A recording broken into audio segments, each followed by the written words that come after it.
Froid aux yeux, les coursiers burundais? Jamais.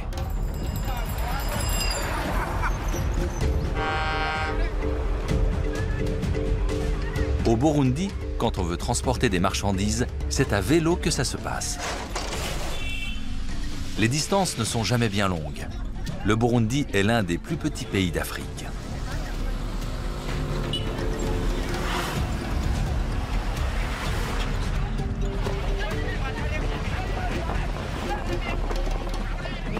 C'est très dangereux, tous ces cyclistes qui s'accrochent au camion. Il peut se passer tellement de choses.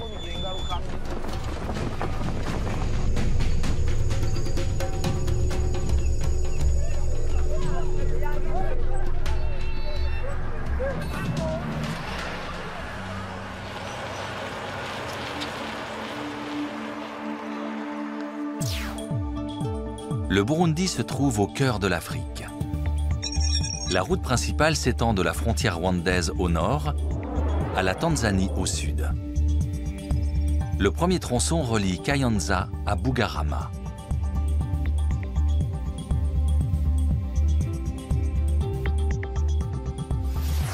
Le Burundi est un pays pauvre, bien que fertile. Sur le haut plateau du nord, on cultive surtout la banane, des dizaines d'espèces. Ces fruits sont le principal aliment des Burundais. À la périphérie de Kayanza, la plus grande ville de la région, les producteurs les vendent en gros à leurs intermédiaires.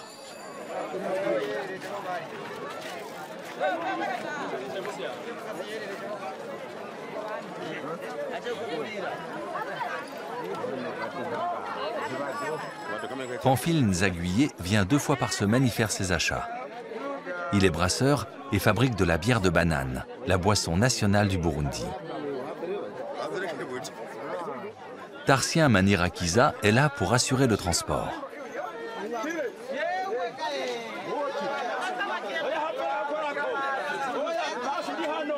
Pamphile ne se risquerait pas à rouler avec une telle charge.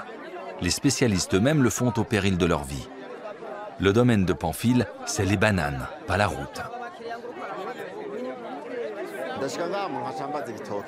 Je commence par demander le prix. Puis j'achète 3 sortes de bananes. Une bien sucrée, une autre plus farineuse et une troisième meilleur marché. Le mélange est important, bien sûr, pour que la bière ait bon goût.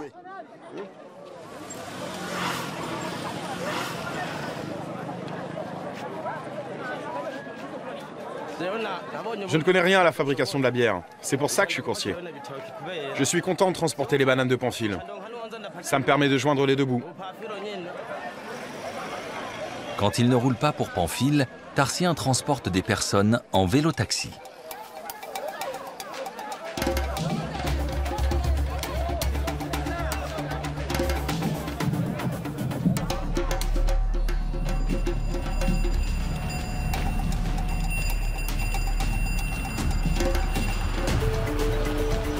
Tarsien charrie 8 régimes de bananes sur son vélo, environ 160 kg.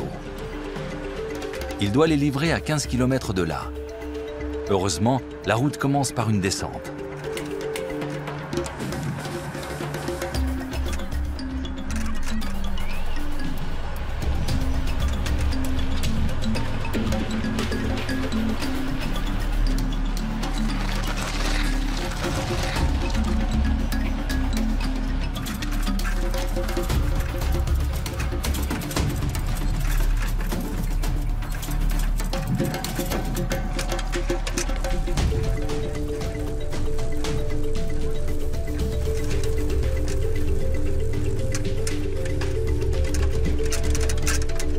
Trois kilomètres avant l'arrivée, une longue montée s'amorce. Le jeune homme a intérêt à bien appuyer sur les pédales.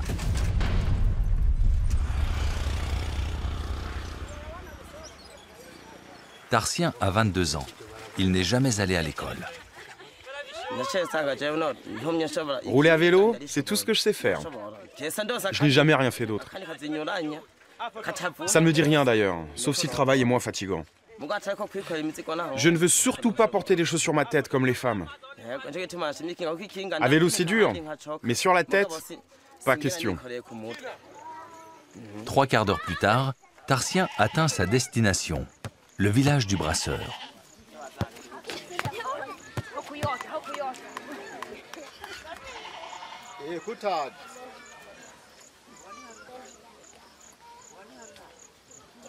Le Burundi est l'un des pays les plus pauvres d'Afrique.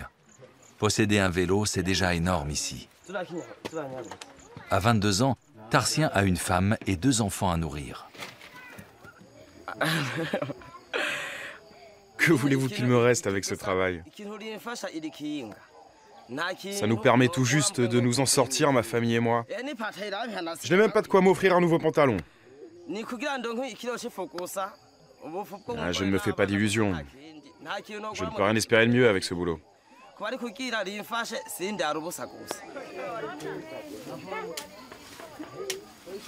Voilà 15 ans que Pamphile fabrique de la bière de banane dans la cour de sa maison auberge.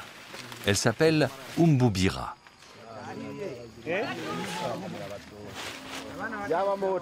Pour commencer, il place les bananes vertes dans une fosse pendant une semaine, afin qu'elles finissent de mûrir.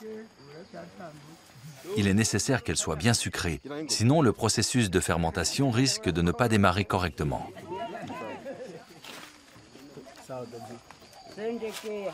Les fruits à peau épaisse se prêtent particulièrement bien à la fabrication de la bière.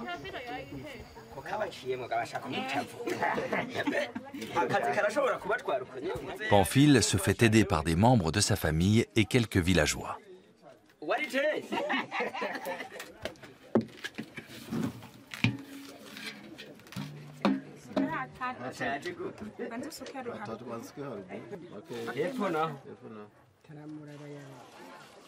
Le foin fraîchement lavé facilite le pressage et donne sa saveur particulière à la bière de banane de Pamphile.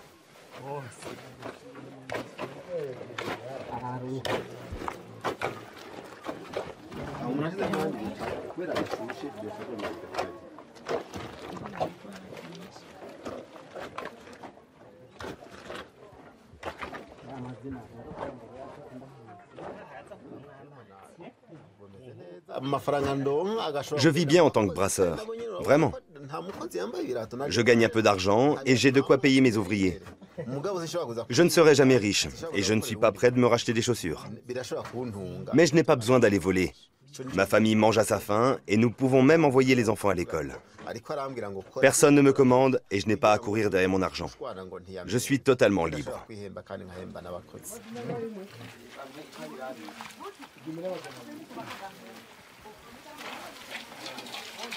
Pour le moment, ce n'est encore que du jus de banane.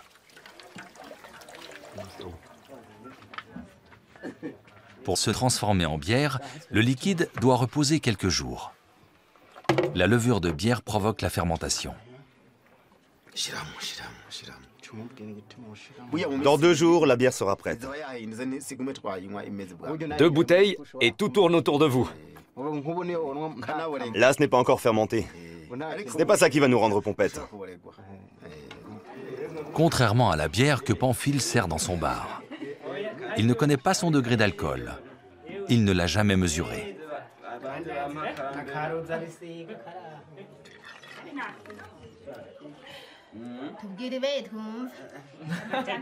Tarsien, le coursier, ne boit jamais pendant le service. La route des casse-cou du Burundi est beaucoup trop dangereuse pour s'y risquer avec de l'alcool dans le sang.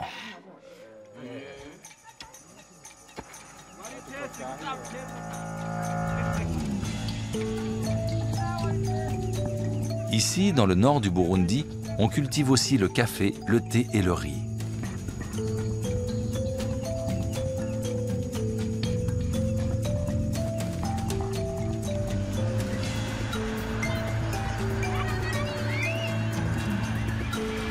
La route continue vers le sud. Bujumbura, la capitale du Burundi, est encore à une centaine de kilomètres. Et jusque-là, les montées s'enchaînent. Certains coursiers se sont fédérés en coopérative. Ils espèrent obtenir ainsi de meilleurs tarifs pour leur dur labeur.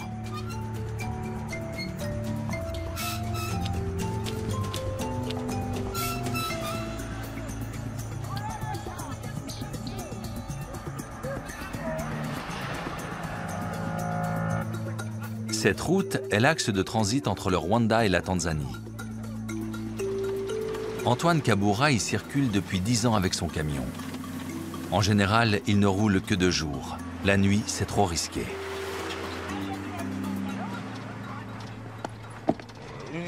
L'état des routes, ça va.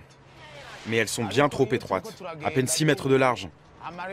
La circulation à double sens est souvent problématique. Il faut tout le temps éviter des nids de poules et ça tourne beaucoup. Heureusement, je suis bon conducteur. Mais c'est vraiment trop étroit pour une route principale. Antoine et son camion arrivent à Gitega, la deuxième ville du Burundi par sa taille, avec ses 45 000 habitants.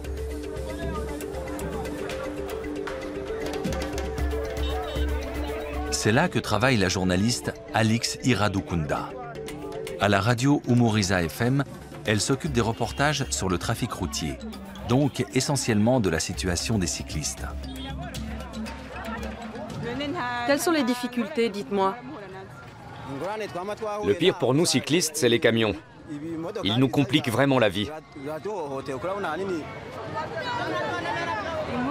Ils se plaignent toujours des poids lourds.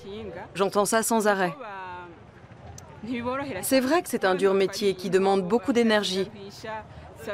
À cela s'ajoute l'augmentation constante des vols de vélo.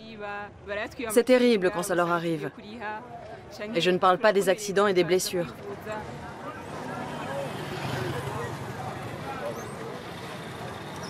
Gitega, au cœur du pays, est l'ancienne capitale du royaume du Burundi. Elle était aussi le siège de l'administration coloniale quand le pays était sous domination allemande.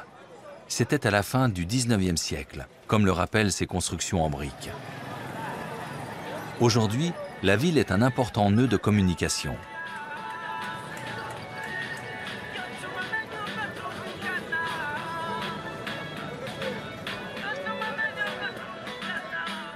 Radio Umuriza emploie 26 journalistes.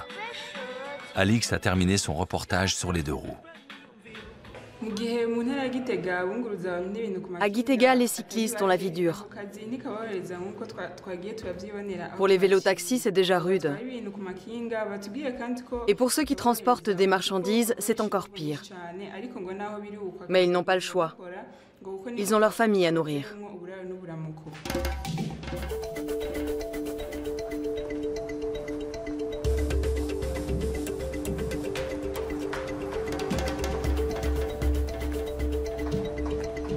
Il reste 60 km jusqu'à Bujumbura, des montées et des descentes. Antoine Kabura pourrait rouler plus vite, mais il ne veut pas risquer un accident. Car pour gagner du temps et économiser de l'énergie, certains cyclistes s'accrochent au camion. Antoine a horreur de ça.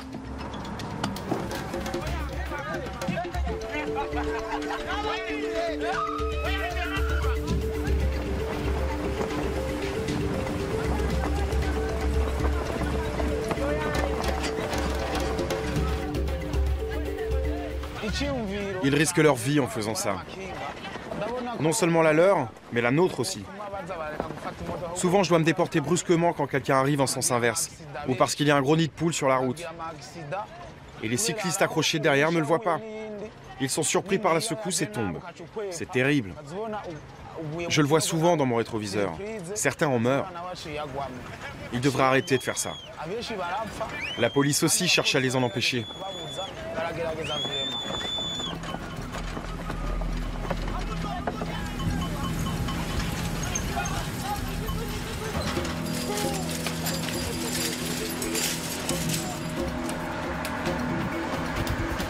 Cela fait 5 ans qu'Eric Nzitunga transporte des bananes du nord jusqu'à la capitale. Il en a 14 régimes sur son porte-bagages, 250 kilos environ. Une masse colossale, même pour des Burundais.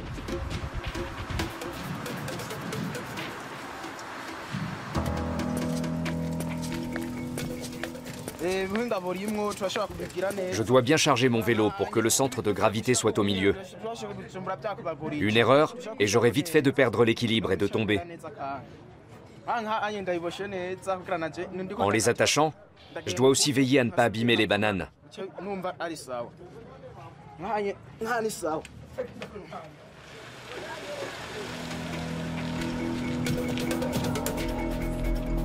Quand ça grimpe, Eric ne résiste pas à la tentation de se faire tirer par les camions. Mais ça ne se passe pas toujours comme sur des roulettes.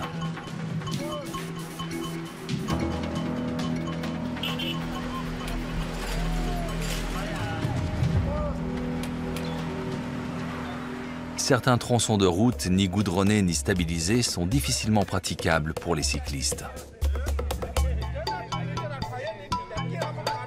À Guichora, des joueurs de tambour longent la route chargés de leurs instruments. Ils se dirigent vers une colline voisine, considérée comme le berceau des percussions burundaises.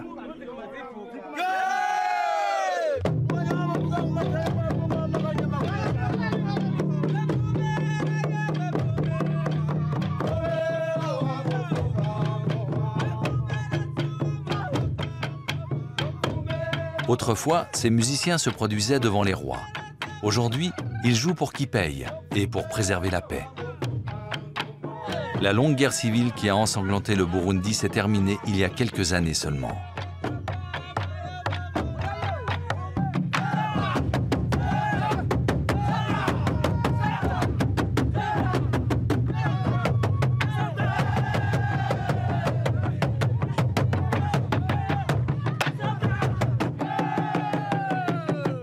Antim Baran-Chakave a 74 ans. C'est lui qui dirige les tambours de Guichora. Je suis devenu tambour parce que mes ancêtres l'étaient déjà.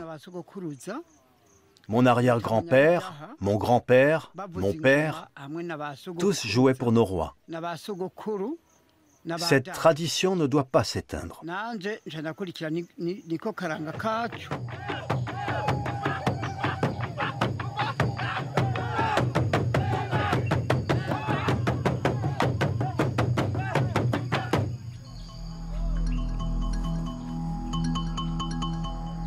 Plus loin, sur l'autoroute burundaise. Les contrôles de police sont plus nombreux depuis quelque temps.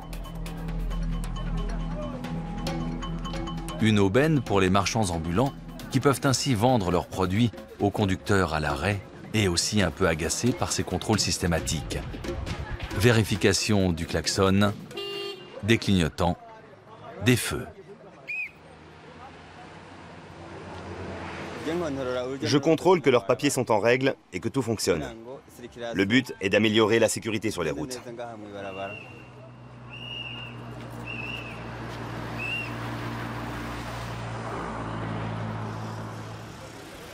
Les agents font également la chasse aux cyclistes qui s'accrochent à l'arrière des camions. Celui qui se fait prendre écope d'une amende.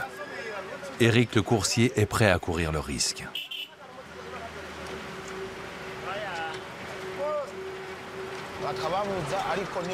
Je trouve que les cyclistes devraient vraiment arrêter de s'accrocher à nous.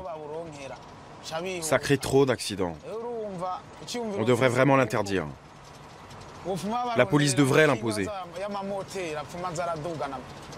Ou bien il faudrait que les cyclistes s'installent un petit moteur pour quand ça monte.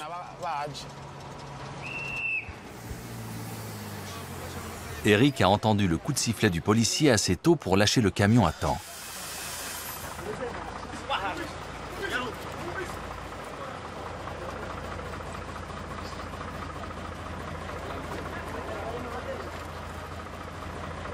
Ces dernières années, le gouvernement burundais a presque doublé le nombre de policiers affectés à la circulation.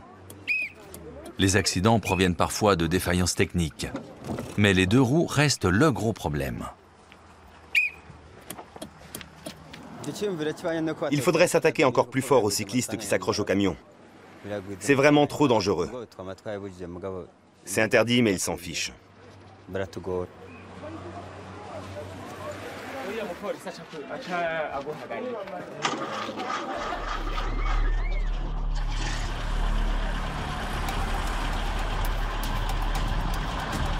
Encore 40 km jusqu'à Bujumbura. Plus la capitale approche, plus il y a de monde sur cet axe étroit.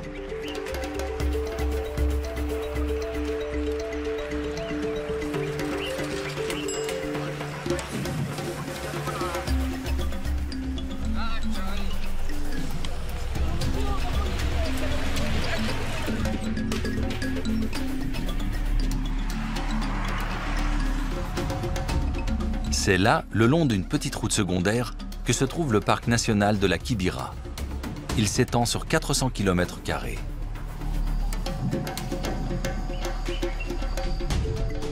Cette magnifique forêt de montagne était jadis la réserve de chasse des rois du Burundi.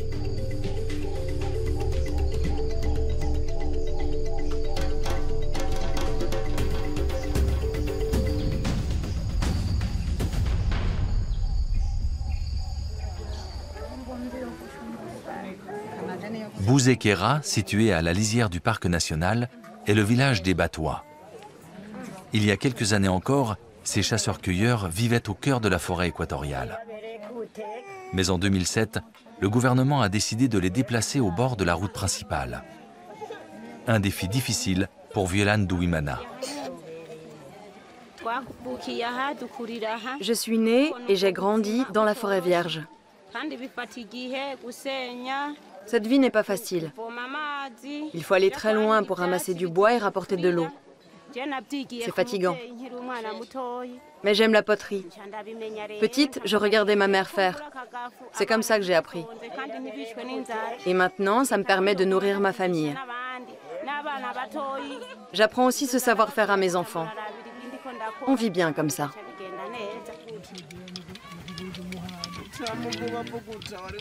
À côté, les hommes fabriquent des objets en bois. Le déplacement leur a fait perdre leur territoire de chasse héréditaire. Mais la proximité de la route leur offre de nouvelles perspectives.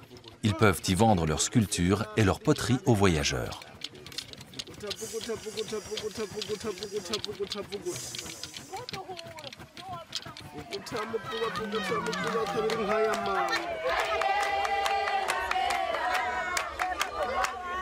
Buzekera compte 500 habitants, dont plus de la moitié d'enfants. Outre l'artisanat d'art, les Batois pratiquent l'agriculture et l'élevage le long de la route attitrée des casse-cou du Burundi.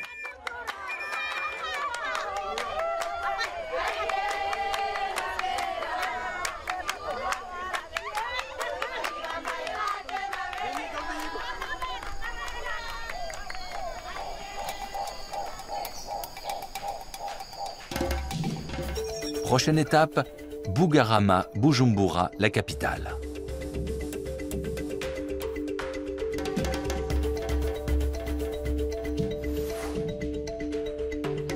Dès le petit matin, les premiers cyclistes prennent la route pour livrer les marchés. Les coursiers de Bugarama sont célèbres dans tout le pays. Ce sont eux qui transportent les charges les plus lourdes et les plus encombrantes et qui roulent le plus vite. Bugarama, situé à la pointe sud du parc de la Kibira, est un nœud de communication. Deux routes nationales se rencontrent ici et se rejoignent pour rallier la capitale burundaise.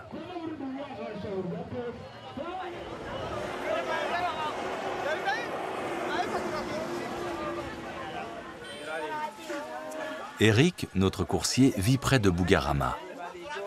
Les bananes sont moins chères ici que dans la capitale. Aujourd'hui, il achète un régime 8000 francs burundais, l'équivalent de 4 €. Eric et sa compagne habitent une petite maison au bord de la route qui mène à Bujumbura. Ils n'ont pas encore d'enfants. Ils attendent qu'Eric ait trouvé un emploi moins dangereux pour fonder une famille.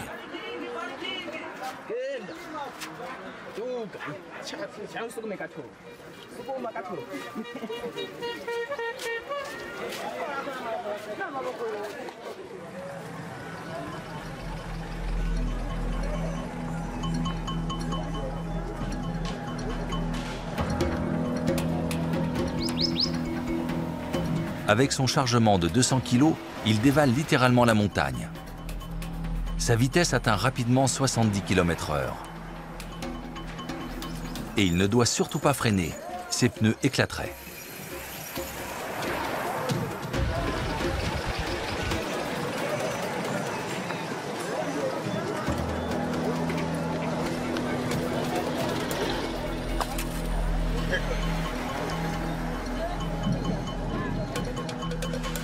Quand la chaussée est humide, le risque de glisser est encore plus grand. Mais Eric ne peut pas ralentir. Il doit attendre la prochaine montée. D'ici là, il ne peut que serrer les dents.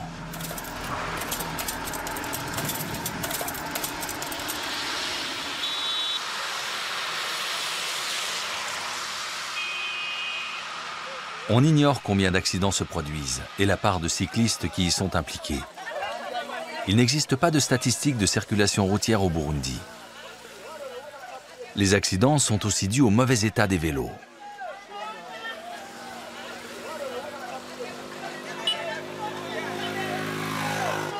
La dernière côte avant Bujumbura est coriace. Impossible d'avancer sans aide. Alors un nouveau métier est né, celui de pousseur. Ces hommes sont payés 10 à 15 centimes pour les 15 minutes de montée.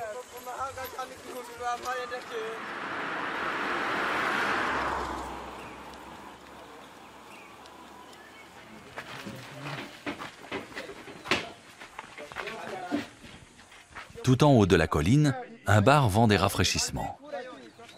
Eric n'a pas tous les jours de quoi s'offrir quelque chose après cette montée harassante. Mais Lucia, la vendeuse, le connaît bien et lui fait crédit quand il ne peut pas payer le jour même. Elle sait combien ce métier est difficile.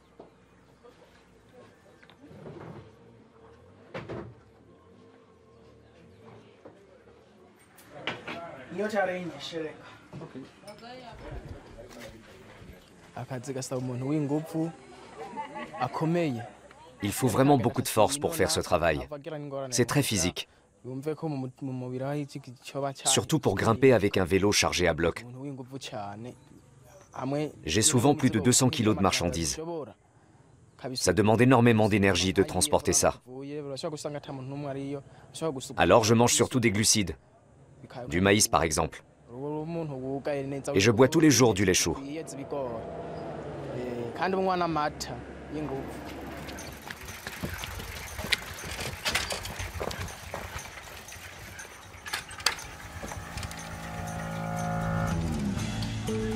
Il reste une quinzaine de kilomètres jusqu'à Bujumbura. Mais maintenant, ce n'est plus que de la descente.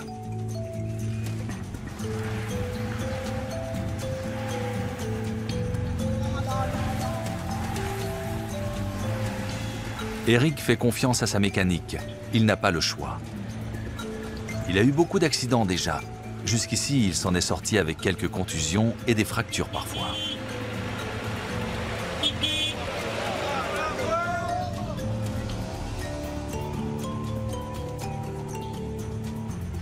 Nous voici à Bujumbura. Dans la métropole turbulente, les cyclistes ont bien du mal à se faufiler avec leur chargement.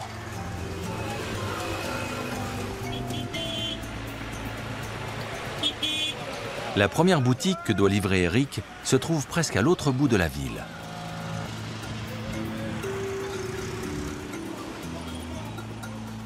Les rues de la capitale sont bordées de petits magasins et de restaurants. La plupart n'ont pas les moyens de faire appel à des professionnels pour leurs enseignes, alors ils engagent des peintres comme Clovis Mwilambwe, ce qui permet à ce jeune artiste de gagner sa vie.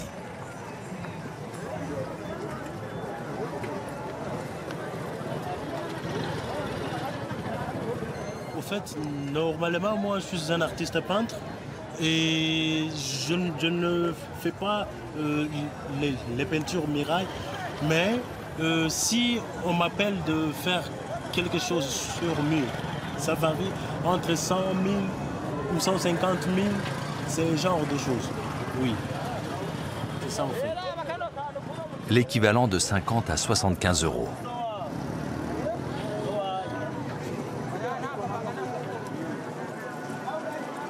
Bujumbura est la plus grande ville du Burundi et la capitale économique du pays. Plus de 600 000 personnes vivent ici.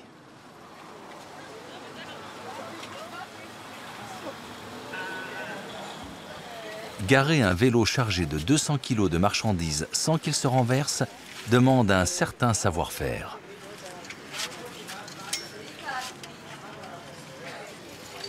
Cinq fois par semaine, Eric livre 2 régimes de bananes à cette petite épicerie.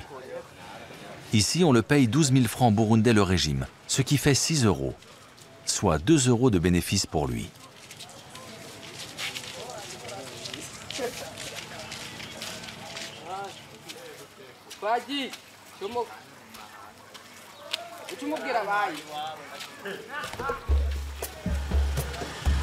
Au milieu de cette circulation intense, c'est à un autre défi que le jeune homme est confronté. La difficulté ici, ce ne sont ni les montées abruptes, ni les camions, ni la police. C'est de garder l'équilibre à vitesse réduite et de ne surtout pas se faire heurter par un autre véhicule, ce qui le déséquilibrerait.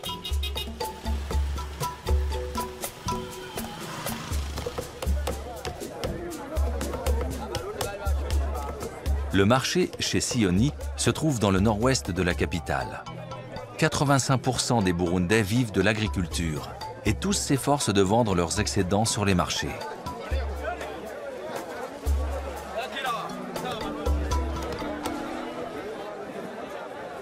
Depuis l'incendie du marché central de Bujumbura en 2013, le nombre de détaillants a doublé ici, au marché chez Sioni. Et comme dans la foulée, le gouvernement a officiellement interdit le commerce ambulant, tous les marchands ont dû se replier sur les lieux existants.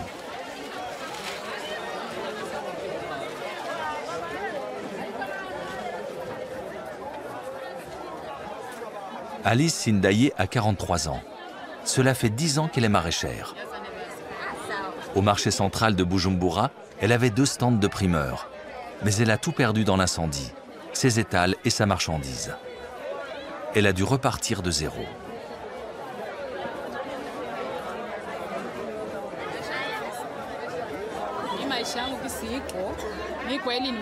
J'ai 4 enfants et plus de mari.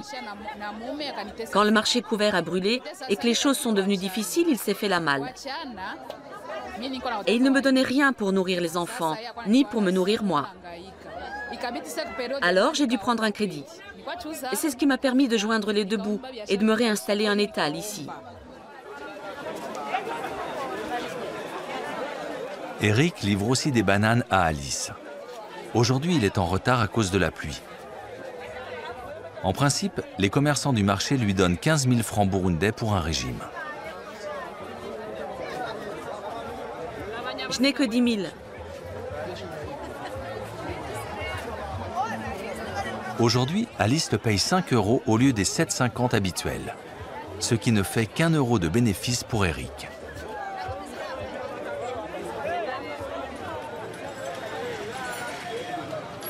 Il y a toujours quelque chose à réparer ou à rafistoler sur les milliers de vélos qui roulent au Burundi. Alors, des ateliers de réparation, il y en a partout à Bujumbura, surtout près des marchés, principale destination des coursiers. Ici, Alexandre Tarsis est le patron depuis 5 ans. La plupart des vélos qui passent entre ses mains viennent de Chine et s'abîment vite. Ce sont des vélos comme les autres. Il faut juste renforcer le porte-bagages avec des tiges en métal. Mais le plus important, c'est d'avoir de bons pneus.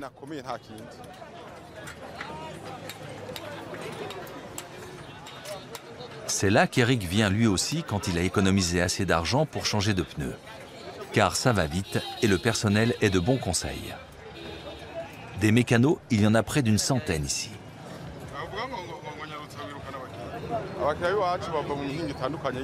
Quelques clients viennent du voisinage, d'autres de plus loin, de Gatumba ou de Bugarama par exemple. Il y en a même qui viennent de l'étranger pour faire réparer leurs pneus chez moi, du Congo notamment. Les gens me font confiance. Notre coursier doit déjà réinvestir une partie de ses gains dans sa monture, mais il le prend bien. C'est très important que je change de pneus. Ils étaient complètement HS. S'il pleut comme aujourd'hui, on a vite fait de glisser et de tomber. Ça augmente aussi le risque de crevaison, surtout quand on freine. Cette chambre à air, je l'ai déjà réparée 4 fois. C'est vraiment trop dangereux. Eric repart pour Bugarama avec ses pneus neufs.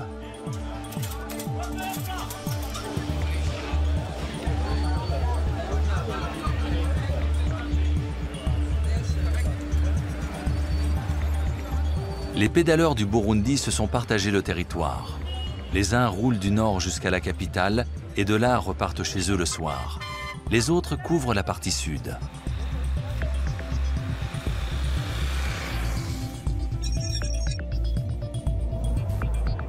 L'autoroute burundaise continue en direction du sud. Elle parcourt 124 km sur la rive du Tanganyika jusqu'à Nyanza Lake, près de la frontière tanzanienne.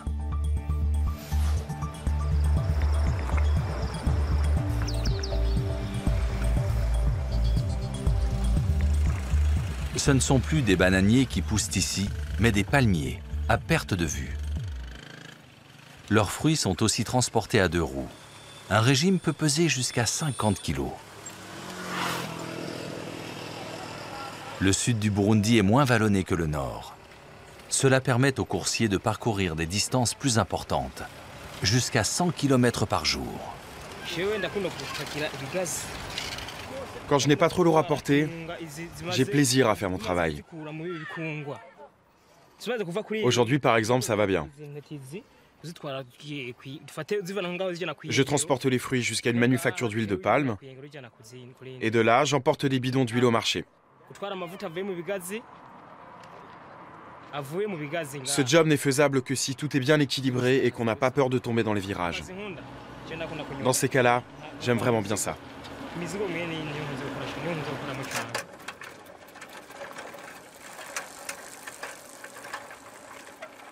La palmeraie de Faustine Ndabazanie se trouve au bord de la route. Avec l'aide de son fils, Patrick, il repère les fruits mûrs qu'il va pouvoir presser dans sa manufacture située à 10 km de là.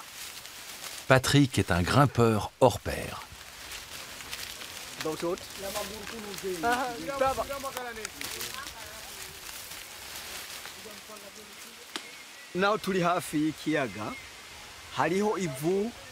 Malgré la proximité du lac, les sols sont très secs et sableux. Ce n'est pas bon pour les palmiers. Ils ne poussent pas bien et donnent peu de fruits. Mais ici, nous avons la chance d'avoir un sol très riche en nutriments. C'est pour ça que nos palmiers sont aussi grands et vigoureux. Et que notre huile est aussi bonne.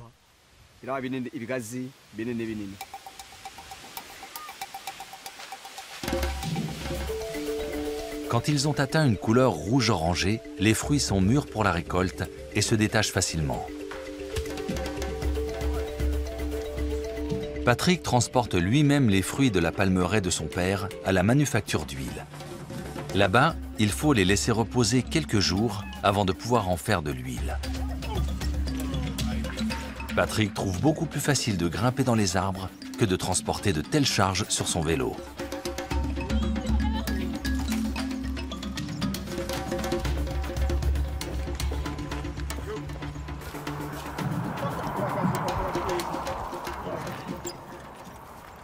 Je vais encore à l'école.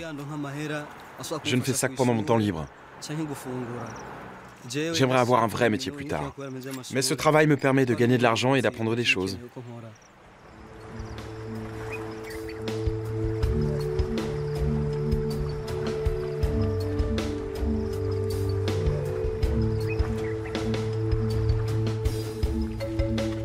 Le lac Tanganyika est le 2e d'Afrique par sa taille.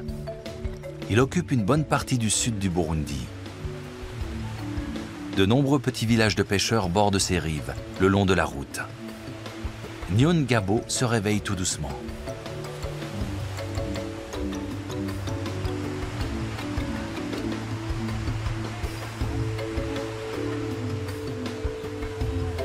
Vers 6 heures du matin, les hommes rentrent de la pêche. Ils ont passé toute la nuit sur le lac. Le butin est maigre aujourd'hui. Les vagues étaient trop hautes. Depuis quelques années, la pêche n'est autorisée qu'une semaine sur 2 pour protéger les stocks de poissons.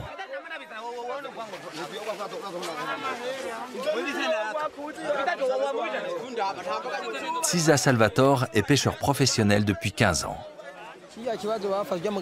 La limitation de la pêche est une bonne chose, je trouve.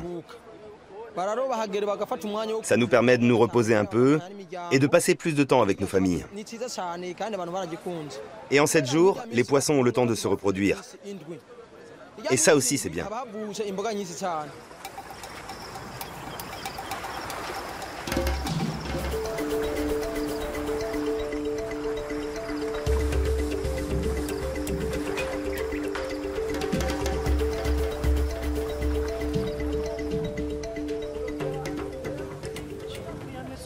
Après l'école, Patrick remet sa casquette de coursier.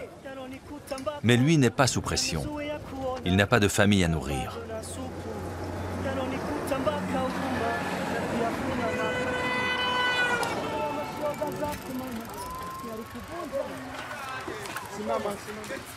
Dans la fabrique d'huile de palme de son père, la production tourne à plein.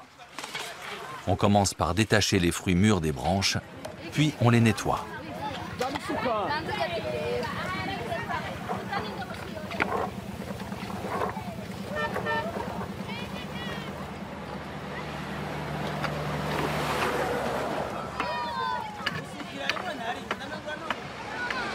Avec le temps, les producteurs d'huile se sont habitués au trafic et à l'activité sur la route. Faustine s'est lancée dans l'huile de palme il y a 3 ans.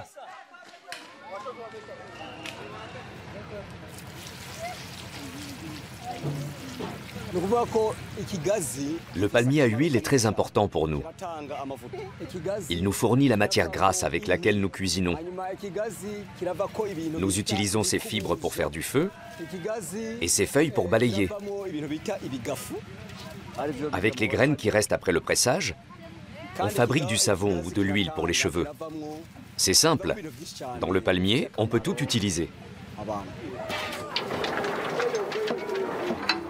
Ici, les producteurs d'huile de palme ont fondé une coopérative et utilisent ensemble l'ancien pressoir. Chacun y transforme ses propres fruits.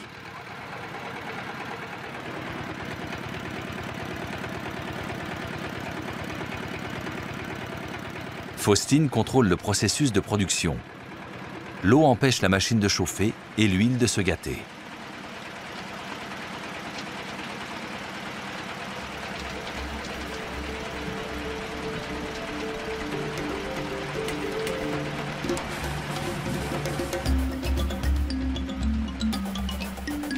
« 20 familles vivent de l'huile de palme.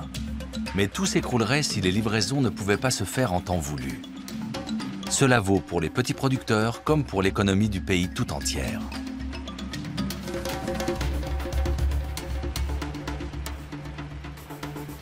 Et ces livraisons, ce sont eux qui les assurent.